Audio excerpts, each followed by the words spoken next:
The longest chapter of the book is on Barack Obama. I think it's fair to say you come out swinging. You call him a null set, a stupefying narcissist, and the consummate poser. Claim there was a quote. You claim there was a void at the core of his politics, and that he stood for nothing except himself, and credit him with accomplishing only two things of note: derailing the Bernie Sanders insurgency and ushering in Donald Trump. However, bearing in mind the saying that every new president makes you miss the last one, did you ever miss Obama during Trump's presidency? If so, why? Jonas. Did I ever miss? No, I didn't miss the Obama presidency. Trump was a buffoon, but he was also kind of easy to mock. Yeah. The problem with Obama was you were duty bound as a woke person. You were obliged to respect him, Yeah. to pay deference to him. He couldn't do any wrong. It was such a suffocating period under Obama. And if you dared criticize him, he's the first black president, don't say that, you're going to hurt the cause, you know. You couldn't even criticize the guy. A complete zero. You couldn't criticize him. Do I miss that? No. Well, did I miss him? You know, Trump was a mixed bag. He was a lunatic of sorts. But actually, I know this is a sacrilegious thing to say, but I'm beginning to feel he was better than Biden, except in the climate change issue, which is not trivial, but except for the climate change. Trump, I do not believe we would have gotten into this situation with the Ukraine if Trump had been in power. I don't believe that. I think Trump would have found a way to resolve the question of the Ukraine without a war. I do believe that. And I'm very worried that this is now going to extend to China. This is a secular, normal, conventional administration, the Democratic administration, which is completely out of control. They're nuts. And so I am not convinced that Trump would have been worse than Biden on these critical issues of international affairs, of foreign policy. On climate change, yes, he would have been worse. There are other things he would have been worse. So you went to George Mason, which, by the way, is a very good college.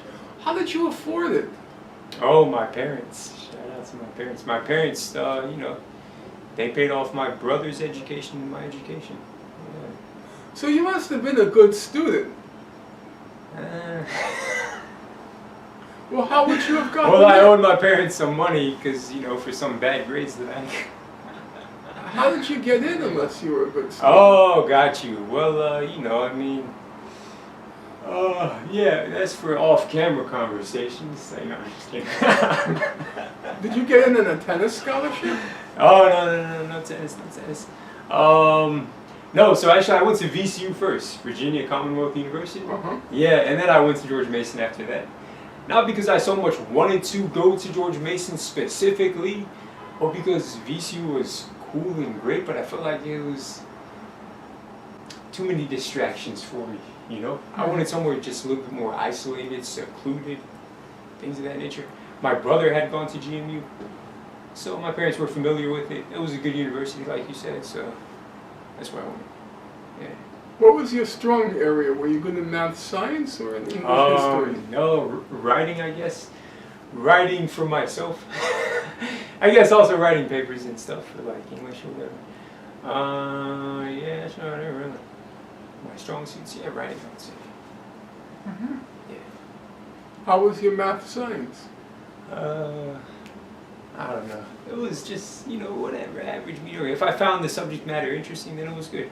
If it was like, oh, why am I learning about this, and how does this make sense to my life right now, currently, or where I want to go, and, you know, I just Yeah. You did graduate, right? Yeah, I did, yeah. For me, a lot of college and university is just regurgitation, I feel. If you have a great memory, you can really do well in university and college. Totally For me, I'm a little bit more of an independent, creative thinker, ideas, things of that nature. You know, it's not my cup of tea. Also, people look up to people who have, in a sense, you know, they've reached respectable positions, they have wealth maybe, you know, when you see somebody with a Ferrari, Lamborghini, you don't say, oh, he must have gotten good grades at college. No, you think this guy's either, he's doing something unique to himself, which he's mastered, which isn't necessarily taught in school, right? You know, so, for me, I don't have whatever you call the Ferrari Lamborghini. Yeah, whatever, you get my point there, you know, so like. You don't respect me. No, I do, for sure, but what I'm saying is, just university, it's for some people. If you want to become a doctor or lawyer, by all means. But, you know, I've got a little bit more autonomy for myself and, you know, kind of have my own ideas and vision for self. So that's what. Yes. What kind of crowd do you hang out with? What kind of people? Where at university or like? No, No, to be honest, I have a few small circle of friends. And what's the common denominator among you? Yeah, sure. Independent thinking for sure. They're just their own individuals, you know. They're themselves, unique, autonomous. They're curious, so there's an intellectual aspect as well to have these conversations. Do you read at all? I used to read a lot. Now, not so much. Yeah. Why not? Because for me, I think it's important for me to kind of live more life than to read. You know, I think reading is great, and I did a lot of reading to develop my own mindset and find out who I am and what I believe in or how I'm going to approach certain situations or thoughts. Once I develop that within myself, you know, it's time to kind of, you know, take action and, just put myself in a position to kind of, you know, go down the road. That makes sense. It does make sense. How many times have you read my books? Oh, which one? It depends which one. Well, let's start with basics. Have you read any of my books? I can tell from that laugh the answer is no. Thank you very much. No, listen. I read this book. Oh, that's true. That's true. No, your Gandhi book, I peered into it a little bit. To be honest, the whole Palestine issue. 1 second. The Gandhi book was less than 100 pages. Yeah, so no. when you say you peered in there, not saying very much. No, to be honest, so look, the Palestine issue, the way I view Palestine right now, Palestine is in a state of lull. There's not much simmering occurring in a direction of certitude, if you will. Right? Things are just, it is what it is, and things are progressing in this natural direction. Nothing is progressing. Well, it's either stagnant or regressing. Entropy toward progression. No, a couple steps back. I don't think it's toward I think as time progresses, the truth becomes younger. Maybe. So as time evolves and continues, that may be true. Whatever happens Okay. next. But yeah. So my point is, your book's very much great for a person interested in the issue. How would you know? You haven't read them.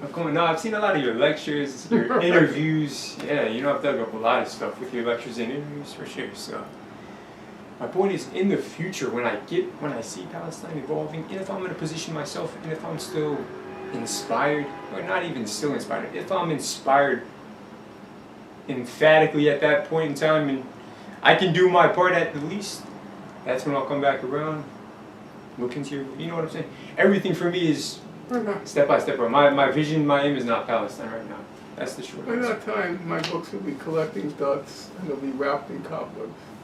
Yeah, no worries. I mean, I'll hire a cleaning lady or a man, a cleaning man as well, and yeah, figure it out. All right. So politically correct. Oh, you know, man, gotta be man. I remember watching a video of Boris Johnson and thinking that if he hadn't become the Prime Minister of Great Britain, he might have done something actually good. He might have been a pretty entertaining or memorable tour guide or bartender or something like that.